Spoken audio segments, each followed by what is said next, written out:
I arrested my own brother for what he did to our little cousin, and nothing has ever burned more than slapping those cuffs on the wrists I grew up trusting. I've put murderers in the back of my squad car.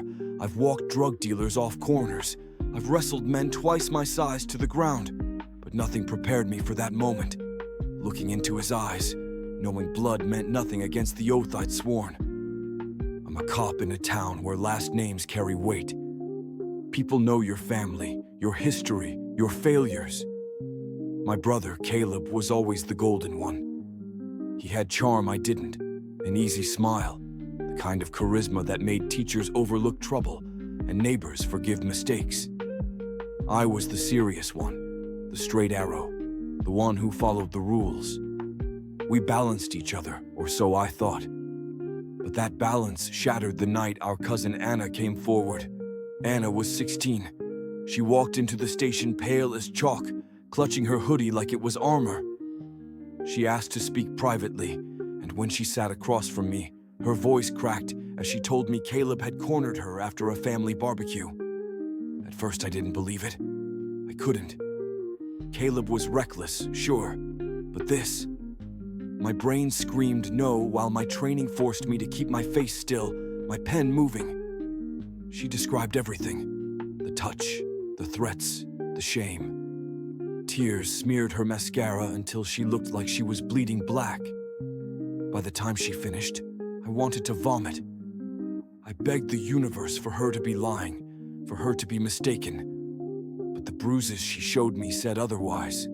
Her phone, with messages from Caleb telling her to keep quiet or else, said otherwise.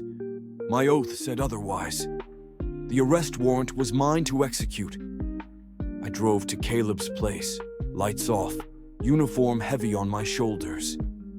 He opened the door barefoot, holding a beer, grinning like nothing in the world could touch him. When I told him the charges, the grin faltered. When I pulled the cuffs, his eyes hardened. "You do this to me?" he asked. And I whispered, "You did this to yourself." But as I walked him to the cruiser, the whole neighborhood watching, I felt something tear inside me. Not my badge, not my oath, my family. And I knew this was only the beginning. News travels fast in small towns, but family news travels faster. By the time Caleb was booked and processed, my phone lit up with calls and texts.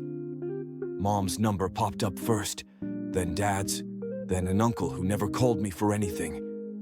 I ignored them all, but when I pulled into my driveway, they were waiting. My mother stormed up the porch steps, her voice breaking as she shouted, "How could you? He's your brother." My father stood behind her, arms crossed, jaw tight. I tried to explain, tried to tell them about Anna's statement, about the bruises, about the messages. Mom shook her head like I was speaking another language. "She's confused," she said. "You know how teenage girls are." My father finally spoke, his voice low but sharp. "Blood comes first, always." But blood had already been spilled, in a way. Anna's innocence, her safety, that was blood too, and I had sworn to protect it. "I took an oath," I said, meeting his glare. "Not just to this family, to everyone." They didn't want to hear it. That night, my parents went to Caleb's arraignment, sat behind him, whispered encouragement as if he were the victim. Anna sat on the opposite side of the courtroom, trembling between her parents.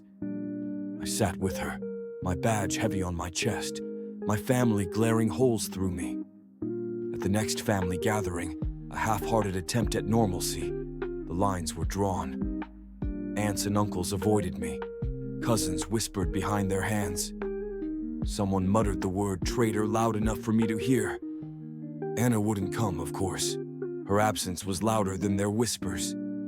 The investigation dragged on, as they always do, full of paperwork and interviews, full of attempts to poke holes in her story. Caleb's lawyer painted Anna as a liar seeking attention, as a girl jealous of Caleb's popularity. He filed motions to dismiss, claimed the bruises were accidents, claimed the texts were taken out of context. Every time I saw him in court, Caleb looked at me like a stranger. Once, during a recess, he leaned close and hissed, "You'll regret this." Family forgives, but family also remembers. I didn't respond. But inside, I wondered if he was right. Not about Anna, not about his innocence, but about forgiveness. Because the deeper this case went, the clearer it became. No matter what the verdict would be, my family had already chosen their side, and it wasn't mine. The courthouse smelled like old paper and sweat, a mix that clung to you long after you left. Jury selection alone was a battlefield. Caleb's lawyer struck down anyone who had daughters, anyone who worked with kids, anyone who'd ever mentioned family trauma. By the time 12 people were sworn in, it looked like a jury stacked with skepticism. Anna was the first to testify. She sat in that witness chair, shoulders hunched, voice trembling, but her words cut through the silence. She told the story the same way she told me that night at the station. How Caleb cornered her, how he used the barbecue's chaos to isolate her, how he whispered threats when she tried to pull away. When she lifted her sleeve to show the faint outline of bruises, my chest tightened. She was brave, braver than any of us. But Caleb's lawyer tore into her. He asked if she'd been drinking soda that night, if she flirted with Caleb, if she exaggerated for attention. He twisted her words until they almost sounded like consent. When Anna started crying, the lawyer smirked and said, "Are these real tears, or are they for the jury?" The judge banged her gavel, but the damage was done. I gripped the bench so hard, my knuckles went white. Then Caleb took the stand. My brother, my blood. He looked at the jury with those same easy eyes that had charmed teachers and coaches our whole lives. "I'd never hurt Anna," he said smoothly. "She's like a little sister to me. This is a misunderstanding." He admitted sending the texts but claimed they were jokes, the kind of teasing cousins do. He spun a story of jealousy, of Anna craving attention, of me, his brother, turning against him out of jealousy too. He even suggested I had always resented his charm. The jury leaned in. Some nodded. My stomach dropped. When the prosecutor cross-examined, cracks showed. Caleb contradicted himself about where he was standing, about who else was nearby, about when the texts were sent. But he smiled through it all, as though the truth was irrelevant. The hardest blow came when my parents testified for him. My mother swore Caleb would never do such a thing. My father glared at me as he told the jury Anna was impressionable, dramatic, easily confused.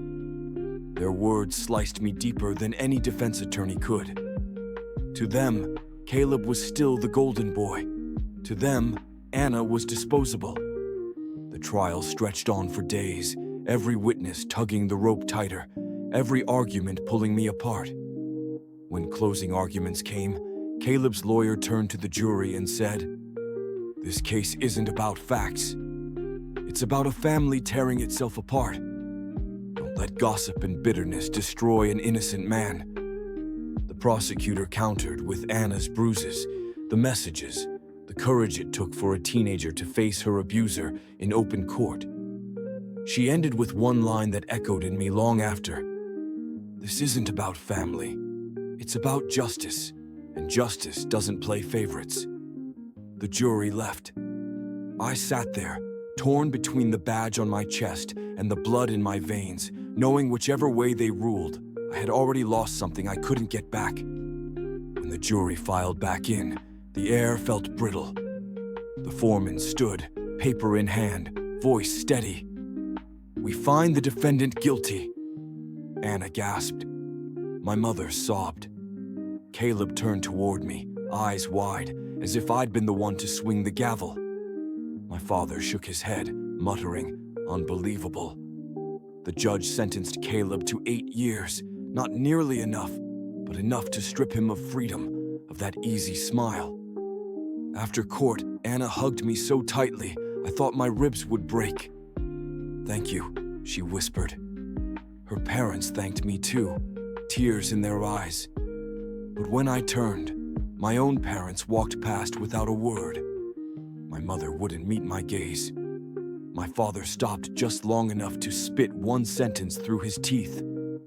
"You're no son of mine." The town split down the middle. Some saw me as a hero for protecting Anna. Others saw me as the cop who destroyed his own family. At the station, half my colleagues clapped me on the back, the other half avoided me. Every family gathering after that shrank. Holidays were tense silences and empty chairs. But Anna was safe. That mattered more than all of it. I drive by the prison sometimes, see the razor wire curling like thorns. I wonder if Caleb thinks about me, if he blames me every day, if he plots revenge when he gets out. I wonder if he still believes blood should have protected him. And sometimes, late at night, I ask myself the question I can't silence.